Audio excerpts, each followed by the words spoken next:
para que nós possamos ler os versos de 1 a 6 e meditarmos sobre a importância da igreja nas nossas vidas, especialmente nos momentos de tribulação e nos momentos de dificuldade. Porque é que a igreja é importante nas nossas vidas, especialmente nos momentos de tribulação e nos momentos de dificuldade. Salmo 27, de 1 a 6, diz assim a palavra de Deus: O Senhor é a minha luz e a minha salvação. De quem eu terei medo? O Senhor é a fortaleza da minha vida. A quem eu temerei? Quando os malfeitores me sobrevêm para me destruir, meus opressores e inimigos, eles é que tropeçam e caem. Ainda que um exército se acampe contra mim, não se atemorizará o meu coração. E se estourar contra mim a guerra, ainda assim eu terei confiança. Uma coisa peço ao Senhor e a buscarei, que eu possa morar na casa do Senhor todos os dias da minha vida, para contemplar a beleza do Senhor e meditar no seu templo. Pois no dia da adversidade ele me ocultará no seu pavilhão, o recôndito do seu tabernáculo me acolherá e levar-me-á sobre uma rocha. Agora será exaltada a minha cabeça acima dos inimigos que me servem. No seu tabernáculo eu oferecerei sacrifício de júbilo, cantarei e salmodiarei ao Senhor. Vamos orar. Senhor Deus, Pai querido e Pai amado, nós te louvamos e te agradecemos pela sua palavra. Te agradecemos, Senhor, e te louvamos porque o Senhor se alegra em falar conosco e nos trazer, Deus querido, a sua revelação, a expressão do seu Santo Espírito, para que pudéssemos, Deus querido e Pai amado, essa noite, contemplarmos a sua glória e reconhecer o seu poder. Para que possamos, Deus Pai soberano e de poder, elevar ao Senhor os nossos corações e reconhecer, Deus querido, que nas nossas fraquezas nós temos no Senhor a rocha eterna e fiel que nos sustenta e que nos guarda em todo o tempo. Por isso nós te pedimos que o seu Santo Espírito nos abra o coração, nos abra o entendimento, para que possamos compreender a sua palavra, para que possamos aplicá-la nas nossas vidas, para que possamos entender, Deus amado, a importância e a relevância de estarmos na sua presença todos os dias. É a oração que eu te faço em nome de Cristo Jesus. Amém. Amém. Quando a nossa fé é provada, e ela é provada, nós encontramos dois resultados a partir dessa provação. O primeiro é a certeza de que a sua fé é sólida, ela é suficiente e que ela está depositada na coisa certa.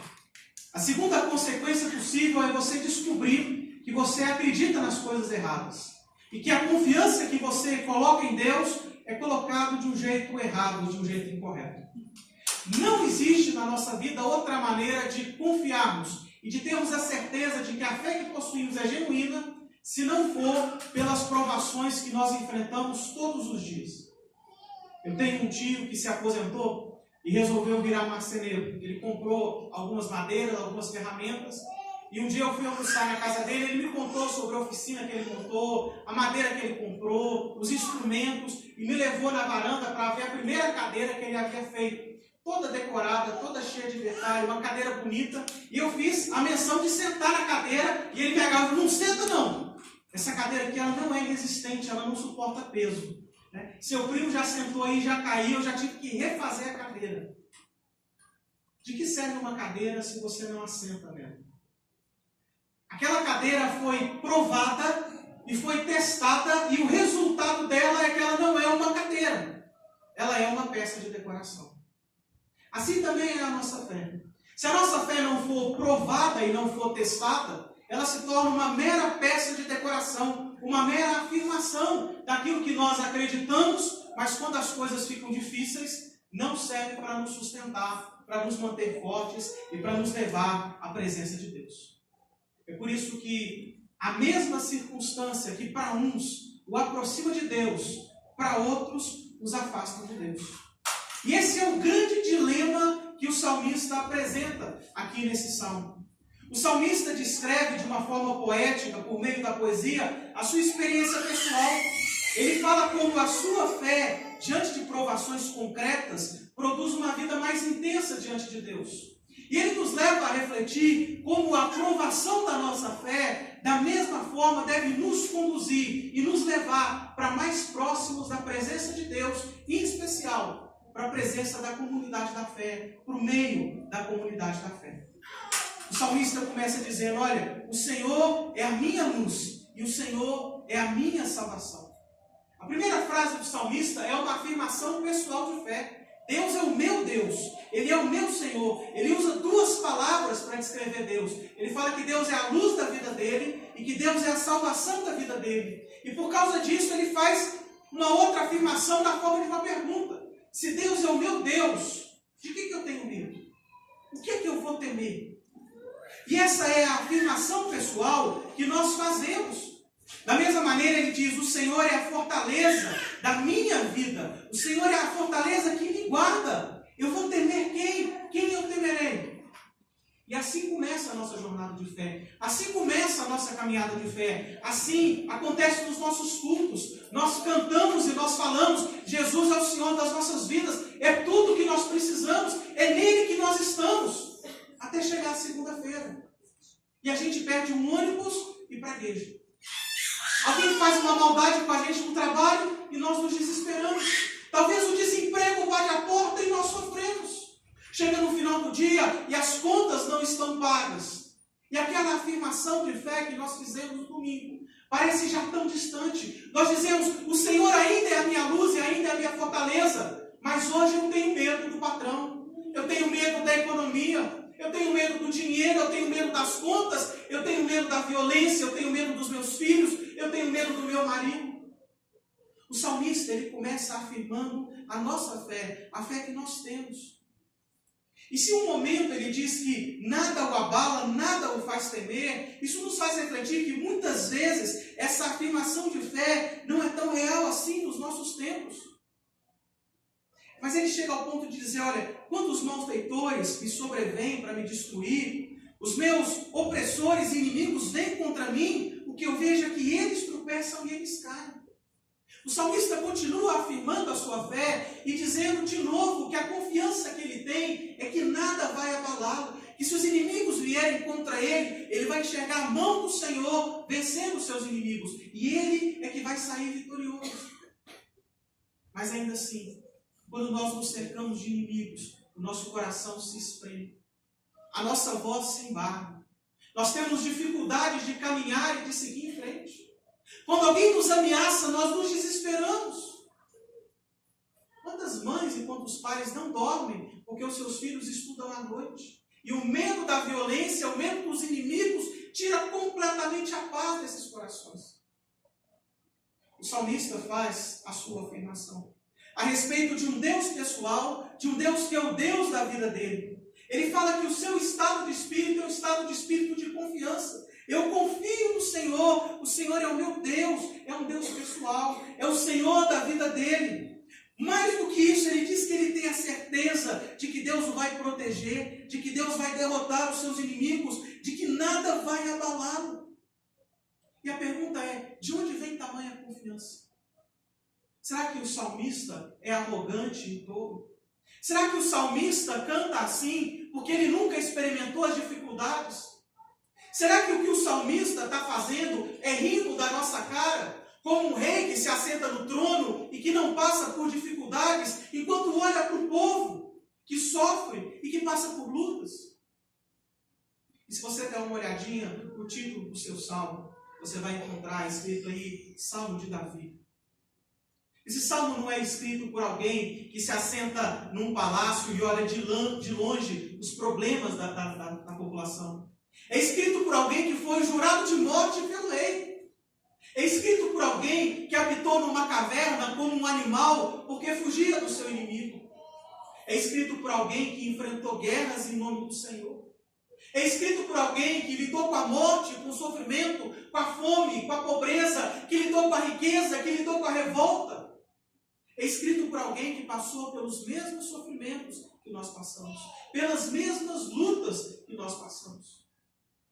É alguém que, de um pastor, do mais humilhado dos irmãos, do mais desprezado, foi colocado como grande campeão do seu país. Pela inveja do rei, foi declarado inimigo público número 1. Teve a oportunidade de matar o seu opressor, mas decidiu esperar no Senhor e descansar em Deus. Viu o seu melhor amigo sendo morto por causa de uma guerra da qual ele era o pivô. E ainda assim ele diz: o meu Deus, ele é a minha fortaleza. O meu Deus, ele é a minha luz. O meu Deus é a minha rocha. A fé que o salmista tem não é uma fé abstrata. É uma fé de alguém que experimentou dificuldades, experimentou lutas e ainda assim permanece fiel ao Senhor. E ele diz isso no verso 3. Ele experimentou o que é ser perseguido e oprimido. Ele diz: ainda que o exército se acampe contra mim, aquilo que nos primeiros 2 versos era algo abstrato, os inimigos, aqui toma forma. Ele diz: ainda que um exército venha contra mim, o meu coração não vai ter medo. Irmãos, alguém que já viu um exército marchando? Ou um batalhão pequeno passar marchando? Na cidade onde eu morava, no dia 7 de setembro, a cidade inteira tinha que desfilar. Era quase que uma obrigação. A escola era obrigada a desfilar, você ganhava ponto por desfilar. E a gente ia. E a grande sensação do desfile era o que ficava reservado para o final. Eles levavam um batalhão de selva, lá da floresta amazônica, para desfilar na cidade. Então a gente fazia o nosso desfile, andava bandeirinha, segurando faixa, depois se assentava na calçada e ficava esperando o batalhão do exército passar. E era fantástico observar aqueles homens desfilando. Eles marchavam todos juntos, batendo o pé com força, todos armados. E o barulho era extremamente alto. E eles iam, e era bonito observar. Mas eu imagino você estar na frente daqueles homens, tendo aqueles homens marchando contra você, e você escutando os pés daquele soldado dando com força contra o solo, e olhando para as armas das suas mãos, e o seu rosto fechado, e sabendo que eles estão indo atrás de você. E essa é a sensação do salmista. Alguém que já havia enfrentado um exército acampado contra ele, ele sabia o que é guerra. E ele diz: ainda que venha um exército acampando contra mim, marchando, me cercando, o meu coração vai continuar em calma. Ele diz: mesmo que a guerra estoure, mesmo que esses inimigos que se acamparam agora venham contra mim, efetivamente, tentando me destruir, ainda assim eu vou ter confiança. O salmista fala de guerra porque a guerra era aquilo que podia destruir completamente e assolar completamente o seu povo e o seu reinado. Nós vemos a situação da guerra na Síria e nós vemos como uma guerra civil destrói completamente um país, torna um país inabitável. Nós observamos no Rio de Janeiro o que acontece quando um estado, uma cidade vive em estado de guerra. A vida ali se torna quase que impossível. Por isso o salmista descreve a guerra como sendo o grande temor, o grande medo, o grande problema que poderia vir contra o seu país e assolar completamente a população. Talvez para você não seja a guerra, porque nós vivemos em relativa paz na nossa região. Mas talvez para você seja o medo das drogas vindo contra os seus filhos. Talvez esse seja o exército que se acampa em torno da sua casa. Talvez seja o medo do desemprego. Talvez o desemprego que acampava já veio contra você, já estourou contra a sua casa. E talvez você já esteja experimentando o que é não ter condições de pagar suas contas e de arcar com as suas dívidas. Talvez o seu medo seja a violência, seja o futuro dos seus filhos ou dos seus netos. Talvez o exército acampado contra você seja os problemas do seu casamento, esperando para se transformar em separação e divórcio. Talvez a guerra que se estourou dentro da sua casa, contra os seus filhos, contra as suas filhas. Ainda assim, diante dessa situação, o salmista afirma que a fé dele permanece inabalável. Ele não vai ter medo e ele vai permanecer em confiança. E de novo eu pergunto, o salmista é hipócrita?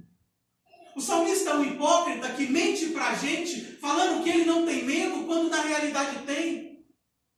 Porque a sinceridade dos nossos corações é que diante dos inimigos que nos cercam, nós não conseguimos permanecer tão confiantes assim. Será que o salmista é alguém que ri de nós porque fala de algo que jamais experimentou? Nós percebemos que não. O salmista fala de algo concreto na sua vida. Ele conta da sua experiência pessoal.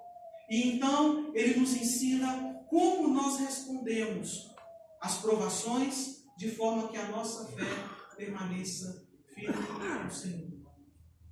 Nos versos 4, 5 e 6. O salmista nos ensina o caminho que ele experimentou e o caminho que ele viveu, que permitiu com que ele, diante das provações e diante das tribulações, permanecesse firme e permanecesse fiel ao Senhor. Ele diz: uma coisa só eu peço para Deus, e é isso que eu vou buscar. Ele faz do anseio da sua vida, tanto por meio da oração, como por meio do esforço próprio, convergir em direção de um único objetivo. Ele fala: o que eu quero ao Senhor, a única coisa que eu peço nas minhas orações, e a única coisa que eu vou buscar, é que eu possa morar na casa do Senhor todos os dias. É que eu possa habitar na casa do Senhor por todos os dias da minha vida. No seu contexto, o salmista falava do templo. O salmista falava do templo construído em Jerusalém, onde a glória do Senhor se fazia presente, onde os sacrifícios eram oferecidos, onde havia a leitura da lei e onde havia o culto. Para nós, hoje, quando o salmista diz que deseja morar na casa do Senhor, nós podemos traduzir com o nosso desejo de morar na Assembleia dos Santos. O nosso desejo de estarmos onde o povo do Senhor se encontra reunido para orar, para ler a palavra, para cantar louvores, para consolarem, confortarem uns aos outros, para prestarem culto ao Senhor. Aquilo que o salmista chama de casa do Senhor, nós podemos chamar da presença do Senhor aqui, nessa noite, nesse lugar. Obrigado. Aquilo que o salmista chama de casa do Senhor, nós costumamos chamar de igreja, não se referindo ao prédio, mas se referindo àquelas pessoas que se encontram juntas para louvar e para glorificar o nome do Senhor. E essa é a oração do salmista, e esse é o desejo do salmista, que eu possa viver na casa do Senhor todos os dias da minha vida. O salmista não diz que ele quer viver lá nos momentos de tribulação. O salmista não diz: olha, o meu desejo, a minha oração é para que quando as coisas apertarem, eu vá na igreja quarta. Tem oração sexta? Tem reunião de oração sexta? Não, tem. Tem mais não? Quando que é a reunião de oração? Quarta, domingo. Ok. O salmista não fala assim: o meu desejo é que o dia que a coisa pegar, eu vou na igreja quarta e domingo. O salmista diz: eu vou todos os dias. Quando as coisas estão bem, eu já estarei lá. Quando as coisas estiverem mal, eu já estarei lá. O desejo do salmista não é que, quando ele passar por dificuldade, ele comece a fazer culto doméstico. Ele comece a ter uma vida devocional na presença do Senhor. O desejo dele, ele diz: o que eu oro e o que eu busco é que todos os dias da minha vida eu já esteja lá. E essa é a diferença fundamental de como estará o seu coração no dia da prova. Por que o salmista consegue falar que o Senhor é a rocha dele e que nada vai abalá-lo? Por que o salmista consegue dizer que mesmo quando a guerra estoura e o exército se acampa contra ele, ele não tem medo? Ele nos diz: é porque o compromisso que ele fez, o desejo da vida dele, tanto a oração quanto a busca, é que ele vivesse diante do Senhor todos os dias. É que ele já estivesse na presença do Senhor. E ele dá 3 motivos de por que viver na presença do Senhor nos prepara para os dias de dificuldade. Por que é que vivermos em meio da comunidade da fé, no meio dos louvores, cantando juntos, orando juntos, lendo a palavra juntos, vivendo uma vida de comunhão? Por que é que a vida centrada na presença do Senhor, como parte da nossa vida religiosa, da nossa comunidade, da nossa comunhão, por que é que isso nos prepara para os dias de tribulação? O primeiro motivo do salmista, ainda no verso 4, ele diz: eu quero habitar na casa do Senhor todos os dias, porque lá eu posso contemplar a beleza de Deus e eu posso meditar no seu tempo. O salmista usa 2 palavras que se referem a observar a lei do Senhor e a observar a palavra de Deus. Ele diz que ele quer contemplar Deus e ele quer meditar a respeito das coisas de Deus. E quando ele diz contemplar a beleza de Deus, nós sabemos que Deus é Espírito. Ou seja, você não vai enxergar Deus como um Deus belo, se manifestando para você como uma pessoa bonita. Quando ele diz, eu quero contemplar a beleza do Senhor, o que ele diz é, eu quero conseguir enxergar a sua glória, os seus atributos, aquilo que o Senhor é e aquilo que o Senhor faz. O salmista diz que quer habitar na casa do Senhor, porque ali ele encontra a palavra de Deus e porque ali ele encontra a descrição do que Deus fez pelo povo. Como é que você enxerga Deus? Como é que você percebe Deus? Se não é por meio daquilo que Ele nos revelou na sua palavra. Você já teve a experiência de ouvir um missionário falando? O missionário dando testemunho faz a gente se sentir a pior das pessoas. É alguém que parece que está andando de mão dada ali com Jesus o dia inteiro. O tempo todo. Mas quando ele fala da vida dele com Deus, o que nós contemplamos, na verdade, é o Deus que está por trás daquela vida. E isso é contemplar a beleza de Deus. Perceber que Deus existe, é fiel, é verdadeiro, está agindo no mundo ainda hoje, continua cumprindo as suas promessas. E mais do que isso, é tirarmos tempo para meditar. E meditar é pensar mesmo. É refletirmos a respeito de quem é o nosso Deus e do que o nosso Deus está fazendo. Quando a gente prega, a gente sabe que a igreja não presta atenção na gente 100% do tempo. A gente tem plena consciência disso. A gente consegue perceber nos olhares que de vez em quando a pessoa vira assim e a cabeça viaja. Tem viagens muito boas e muito ruins. As viagens muito boas são aquelas nas quais você está meditando na palavra de Deus. Alguém fala alguma coisa sobre Deus e isso te leva para a segunda-feira passada. Quando aconteceu aquele caso na sua vida. Quando aquela pessoa disse isso com você. Meditar e refletir. É pensar. O Senhor Deus nos chama a estarmos diante dele e a olharmos para a beleza dele e a pensarmos sobre a beleza dele. Vocês já viram adolescente apaixonado por aquele pôster na parede? Fica ali. O que a adolescente está fazendo? Ela está meditando na beleza daquela pessoa que está ali. E eu não vou nem falar o nome, porque isso muda toda hora, a gente paga um mico. A gente fala, está contemplando a beleza do Cristiano Ronaldo. Não sei se ainda está valendo para as adolescentes aí. Né? Mas toda hora muda. Isso é meditar. É ficar contemplando e pensando. Ela fica ali, ai, se ele viesse no Brasil e casasse comigo, ia ser tão bom. Isso é meditar. É refletir. É pensar. É olhar para o futuro. É o imaginar em si. No caso da palavra de Deus, é olhar para a palavra de Deus, é ouvir a promessa, é respirar fundo e olhar. O Deus que eu sirvo é maravilhoso. Eu posso orar, eu vou orar, aliás, eu vou orar aqui agora. Deixa o pastor falando sozinho, deixa eu falar com Deus. Isso é meditar. E o salmista diz, é ali que eu quero estar. É onde a palavra do Senhor é lida, é falada. É onde o assunto que nós conversamos é a palavra de Deus. É onde as pessoas param para perguntar, no céu vai ter Coca-Cola? E pode parecer de uma bobeira extrema você fazer essa pergunta. Mas se você perguntar se no céu tem Coca-Cola, você está me falando duas coisas. Primeiro, que você, como eu, gosta de Coca-Cola. E segundo, que você acredita no céu. Porque se você não acreditar, você não estava preocupado com o que você vai beber no céu. E isso é meditar.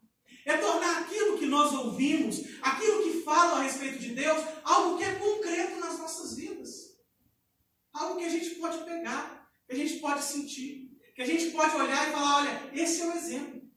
É ali que essa palavra se aplica. E o salmista diz, eu quero estar na casa de Deus, porque na casa de Deus é que a palavra é pregada. É na casa de Deus que a gente para e tira uma hora do nosso dia, da nossa semana, para falar sobre Deus, para refletir sobre Deus.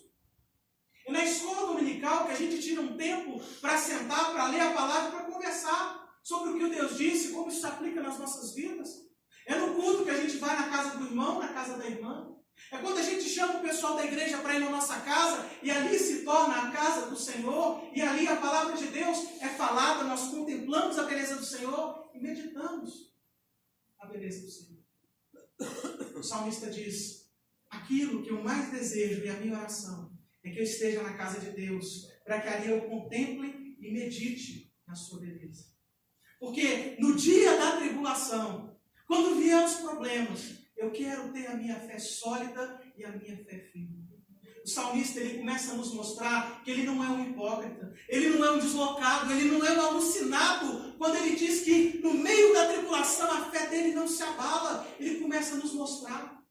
A oração dele, o desejo dele, fazem com que ele passe a maior parte do dia dele, da vida dele, na presença do Senhor, contemplando a beleza de Deus e meditando na beleza de Deus. Ele diz mais. No verso 5 ele fala: eu quero morar na casa de Deus, eu quero habitar na casa de Deus, eu quero estar na presença de Deus, porque no dia dos problemas, no dia da adversidade, eu sei que o meu Deus me ocultará no seu pavilhão, e no recôndito do seu tabernáculo, ele vai me acolher. Ele usa duas frases para dizer a mesma coisa. Eu sei que quando eu estiver passando por problema, Deus vai me recolher na presença dele. O pavilhão e o tabernáculo, a parte interna do templo. Eu sei que quando eu passar por alguma tribulação, Deus vai me esconder e Deus vai me acolher. E ele não traz aqui essas figuras de esconder e acolher como se fosse uma figura de proteção física. Porque depois que você invade uma cidade, invadir um templo é a coisa mais fácil do mundo. Não tem porta que segure um exército invadindo uma cidade. Por isso, quando ele fala que no dia da tribulação ele vai se esconder na casa de Deus, não é porque ali ele encontra proteção física, mas é porque ali ele encontra Deus o escondendo, Deus o protegendo. Esse esconder não é o esconder do inimigo. Esse esconder é o esconder de proteger mesmo. Vocês já viram galinha protegendo os pintinhos na chuva? Que ela abre as asas e acolhe os seus pintinhos e oculta os seus pintinhos embaixo da asa. É disso que o salmista está falando.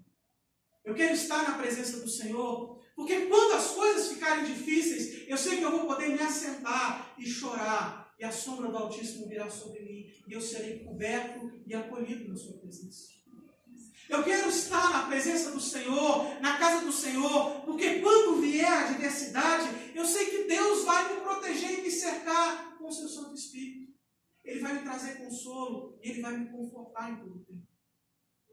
Mais do que isso, ele diz que Deus o ocultando e Deus o acolhendo, fará com que ele seja elevado sobre uma rocha, que ele será colocado em um lugar seguro, em um lugar de proteção.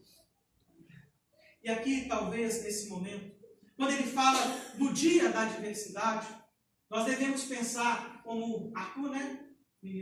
Como Arthur disse, vir na igreja me ensina sobre o futuro, o que me espera no futuro, sobre aquilo que eu vou viver no futuro. E quando nós participamos disso, nós pensamos no dia da adversidade, nós devemos nos refletir e nos deixar levar para o último dia. Você já leu o livro de Apocalipse? Alguém que já leu o livro de Apocalipse? Alguns leram. As imagens que tem lá são terríveis.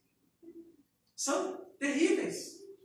Imagens de fome, de guerra, de violência, de doença, de perseguição, de exércitos. É um livro terrível de se ler. A pergunta é, no dia da tribulação, que está descrito para nós no livro de Apocalipse, aonde você estará? Firmado sobre a rocha que é Jesus? Ou no meio da tribulação? É por isso que o salmista diz que a escolha dele é estar na presença do Senhor. Porque a confiança dele é que no dia da tribulação e no último dia, quando virá o juízo de Deus, Deus vai protegê-lo de todo juízo, de toda ira, e ele será colocado em um lugar de segurança. Ele será elevado sobre uma rocha. O salmista deseja estar na intimidade do Senhor, porque ele reconhece que é na intimidade do Senhor que nós encontramos segurança e proteção. Que é na intimidade do Senhor que nós encontramos estabilidade em meio à prova. É por isso que ele diz que o Senhor vai colocá-lo sobre a rocha. Nós temos aqui duas colunas firmadas sobre o chão. E se debaixo desse chão tiver areia, a coluna vai afundar. Nós esperamos que tenha fundação sólida, que tenha algo que seja equivalente à rocha. Essa é a imagem que o salmista faz. No dia da tribulação, Deus vai me colocar em cima de alguma coisa que sustenta o meu peso e o peso da tribulação sobre mim. E eu não vou envergar. E as coisas não irão desabar sobre mim. Por isso ele diz, nesses momentos, nesses dias, a minha certeza é que eu que vivi e vivo na presença do Senhor, vou encontrar no Senhor proteção espiritual e estabilidade. Seja nas tribulações dessa vida, seja na tribulação que nós vamos enfrentar no dia da tribulação, se estivermos vivos quando o nosso Senhor Jesus voltar.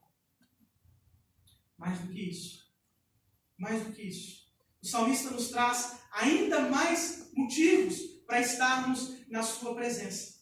Ele diz: agora será exaltada a minha cabeça acima dos inimigos que me servem. No seu tabernáculo eu oferecerei sacrifício de júbilo, cantarei e salmodiarei ao Senhor. O salmista diz que deseja habitar na presença do Senhor, na casa do Senhor. É porque na presença do Senhor é que nós prestamos culto a Ele. É que nós o adoramos como Deus. E é que toda essa confiança e toda essa fé que nós temos se torna em algo concreto, em algo real para as nossas vidas. Quando nós nos reunimos como igreja, o que nós podemos contemplar aqui é Deus Todo-Poderoso cumprindo as suas promessas. Nós somos unidos por Cristo Jesus. Porque se fôssemos nos unir por time de futebol, isso aqui acabaria em guerra e em morte. Como acaba tantas vezes aí no mundo.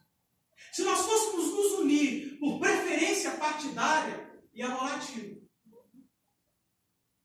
Se nós fôssemos nos unir por qualquer assunto que eu lançar aqui, a gente ia acabar brigando. Porque nós somos diferentes desse tanto. Fomos criados por famílias diferentes, mães diferentes, pais diferentes, culturas diferentes. Mas nós somos unidos por uma única pessoa, que é Jesus Cristo, nosso Senhor. E é isso que nos faz, todos nós e cada um de nós, irmãos verdadeiros em Cristo. E quando nós nos ajuntamos aqui, nós percebemos o poder real de Deus agindo nas nossas vidas. E nós cultuamos a Deus. Quando nós nos reunimos aqui e ouvimos outras vozes cantando conosco, nós nos lembramos dos testemunhos das suas vidas. Nós nos lembramos de que nós cantamos com pessoas que superaram as suas provações, porque Deus é fiel. Isso revigora a nossa fé e nos faz lembrar de que nós também seremos vitoriosos. Quando nós nos reunimos aqui em culto para louvarmos ao Senhor, nós contemplamos que se Deus cumpriu a sua promessa de trazer para si um povo, Ele vai cumprir todas as outras promessas que Ele também nos fez.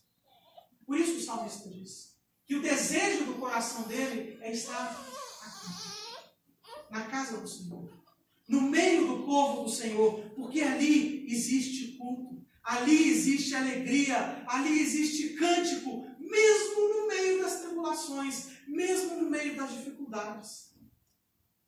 Nós chegamos aqui com os nossos corações angustiados e preocupados com os nossos problemas. Mas quando começamos a cantar, e quando começamos a perceber o que estamos cantando, nós afirmamos do fundo do nosso coração aquilo que cantamos, a fidelidade de Deus, a confiança que temos nele, a certeza de que Ele é por nós. E isso acalma e aquieta os nossos corações. Isso nos faz contemplar o poder e a beleza de Deus além dos nossos problemas e das nossas tribulações. Isso nos faz refletir que nós não estamos sozinhos. Quando nós cantamos e ouvimos vozes cantando conosco, nós sabemos que temos aqui uma família, que temos aqui um povo que Deus chamou para si e fez seu. Que nós temos aqui irmãos e irmãs que nos sustentam e que nos ajudam no meio das dificuldades. E por isso o salmista diz: o meu desejo, a minha oração, e o que eu busco acima de tudo, é desfrutar disso, de estar reunido com o meu povo, na presença do meu Senhor, aonde existe culto. Porque os cultos dos quais participamos fortalecem a nossa fé. É o exercício da nossa fé. Olha o que tem atrás de mim. Nada. Não tem Deus aqui.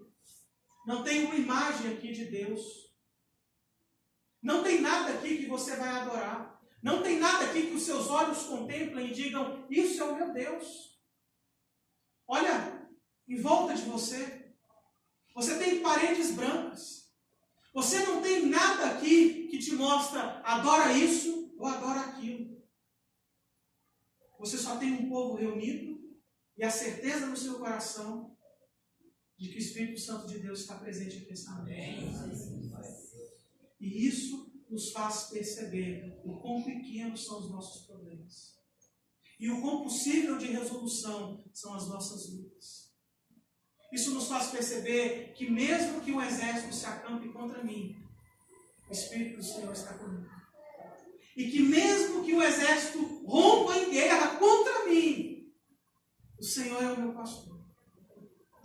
Isso me faz perceber que no dia da tribulação, o o Senhor é minha rocha eterna. Isso me faz ter confiança de que mesmo que eu passe por problemas, por tribulações, o Senhor ainda é a minha luz e ainda é a minha salvação. O culto é o exercício máximo da nossa fé. Porque nós nos colocamos aqui para orar em uma caixa vazia, para cantar em uma caixa vazia, para ouvirmos a palavra que vem ecoando em uma caixa vazia. E ou nós acreditamos que o Espírito de Deus está aqui, ou tudo isso é um exercício inútil. O culto é o exercício da nossa fé. É o abandonar as nossas tarefas, as nossas atividades, deixarmos de lado a televisão, o futebol, para nos colocarmos aqui. Onde nós temos a certeza e a convicção de que o nosso Senhor se faz presente no meio dos louvores do Senhor. Onde nós temos a plena convicção de que é bom e agradável os irmãos estarem unidos, porque ali o Senhor ordena a sua vez. E nós repetimos isso todo domingo. E todos os dias que tem culto. E repetimos de novo, de novo e de novo, exercitando e fortalecendo a nossa fé. O salmista diz: o Senhor é a minha luz e a minha salvação. O Senhor é a fortaleza da minha vida. E nós fazemos coro com o salmista. Nós dizemos também: o Senhor é a nossa luz, o Senhor é a nossa salvação, o Senhor é a nossa fortaleza. E aquele que faz essa afirmação de fé e ora e busca estar na presença do Senhor, no meio do seu povo, todos os dias da sua vida, podem completar essa frase dizendo: então eu também não tenho medo. Então a quem eu temerei? Aqueles que vivem diante do Senhor podem afirmar da mesma maneira que o salmista afirmou: quando os malfeitores me sobrevêm para me destruir, são os meus opressores e os meus inimigos que tropeçam e caem, porque o Senhor é o meu pastor, porque o Senhor é a minha rocha. Aqueles que, como o salmista, oram e buscam estarem diante do Senhor e na presença do Senhor o tempo todo, podem afirmar: mesmo que um exército se acampe contra mim, mesmo que a guerra rompa contra mim, ainda assim o meu coração permanece tranquilo e eu continuo tendo confiança. Por isso, comemorar aniversário de igreja é comemorar motivo de alegria máxima nas nossas vidas. Nós somos quem nós somos, porque nós podemos nos reunir com o nosso povo e estarmos na casa do Senhor. Nós somos quem nós somos e temos a fé que nós temos, porque aqui nesse lugar tem essa igreja plantada pelo Senhor Jesus.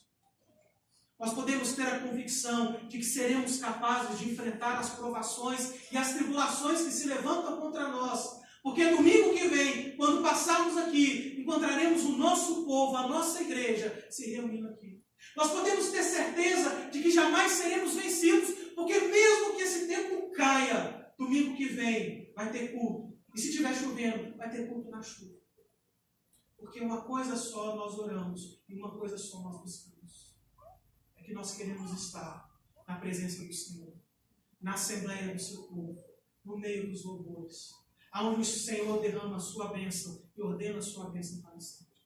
Nós queremos estar na casa de Deus. Nós queremos estar no povo de Deus reunido, cantando, louvando a Deus, prestando culto, contemplando a palavra de Deus e meditando na sua beleza. Nós queremos estar aqui, escondidos e abrigados pelo Senhor, acolhidos debaixo das suas asas, sabendo que Ele vai nos colocar na rocha eterna, que é o nosso Senhor Jesus Cristo. Feche os seus olhos nesse momento e ore, louvando a Deus e agradecendo a Deus pela igreja, pelo milagre da igreja, onde Deus nos une, pessoas tão diferentes e tão difíceis, em um só povo, para que a nossa fé possa ser fortalecida por meio da sua graça, que se manifesta na palavra, na oração, nos sacramentos e também na comunhão do seu povo.